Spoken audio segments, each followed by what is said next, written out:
ایک عورت عراق سے آئی، اس کی 5 یتیم بچیاں تھیں، تو اسے ضرورت تھی وظیفے کی۔ اس نے آ کے پوچھا حضرت عمر بن عبدالعزیز کا گھر کہاں؟ تو لوگوں نے فرمایا وہ سامنے جو ٹاٹ اور بوریے کا پردہ لٹک رہا ہے وہ عمر بن عبدالعزیز کا گھر ہے۔ دروازے پہ دستک دی تو ایک عورت اندر برتن دھو رہی تھی۔ پوچھا السلام علیکم، امیر المومنین سے ملنا ہے۔ وہ کہنے لگی اس درخت کی چھاؤں میں بیٹھ جاؤ، ابھی تشریف لاتے ہیں۔ تھوڑی دیر گزری تو حضرت عمر بن عبدالعزیز آئے تو کنویں سے پانی نکال کے نا، سین میں کنواں تھا، تو جو جگہ میں مٹی اڑ رہی تھی نا، گرد اڑ رہی تھی، ہوتا ہے نا عصر کے بعد لوگ پانی پھینکتے ہیں، وہاں پانی پھینکنے لگے، چھڑکاؤ کرنے لگے۔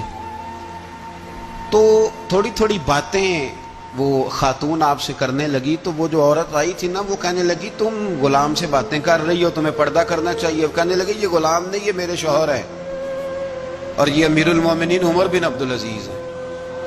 کہنے لگی یہ عمر بن عبدالعزیز ہے؟ کہا ہاں یہ عمر بن عبدالعزیز ہے۔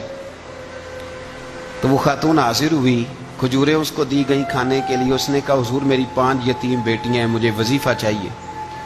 جناب عمر بن عبدالعزیز نے ایک بیٹی کا نام پوچھا، ولدیت پوچھی، وظیفہ لکھا۔ عورت کہنے لگی اللہ تیرا شکر ہے میری بچی کا وظیفہ لگ گیا۔ دوسری کا نام پوچھا، ولدیت پوچھی، عمر پوچھی، وظیفہ لگایا، اللہ تیرا شکر ہے میری یتیم بچی کا وظیفہ۔ 4 بچیوں کے وظیفے عمر لکھتے رہے، خاتون اللہ کی حمد کرتی رہی۔ 5ویں کا لکھنے لگے تو کہنے لگی میں نے زمانہ بڑا دیکھا ہے پر عمر بن عبدالعزیز تیری طرح کا بندہ نہیں دیکھا۔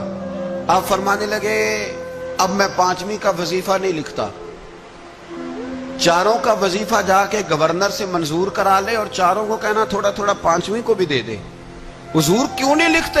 فرمایا جب تک تو حمد کے لائق رب کی حمد کر رہی تھی میں وظیفے لکھ رہا تھا، اب تو نے میری تعریفیں شروع کر دی۔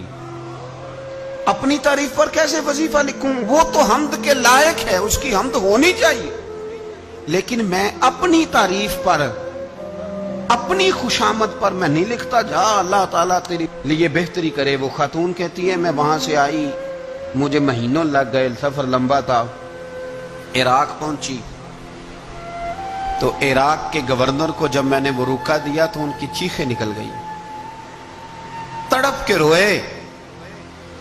میں نے کہا کیا ہوا؟ کہنے لگی بی بی جس نیک آدمی نے تجھے یہ لکھ کے دیا تھا نا، چند دن ہوئے ان کا انتقال ہو گیا۔ عمر بن عبدالعزیز پردہ فرما گئے۔ وہ خاتون پھر روئی، کہنے لگی یتیم بیٹیوں کا اب کیا بنے گا، اس رکے کا کیا بنے گا؟ تو آپ فرمانے لگے بی بی جب امیر عمر بن عبدالعزیز جیسا ہو تو گورنروں کو بھی اللہ کچھ توفیق دے ہی دیتا ہے، اگر انہوں نے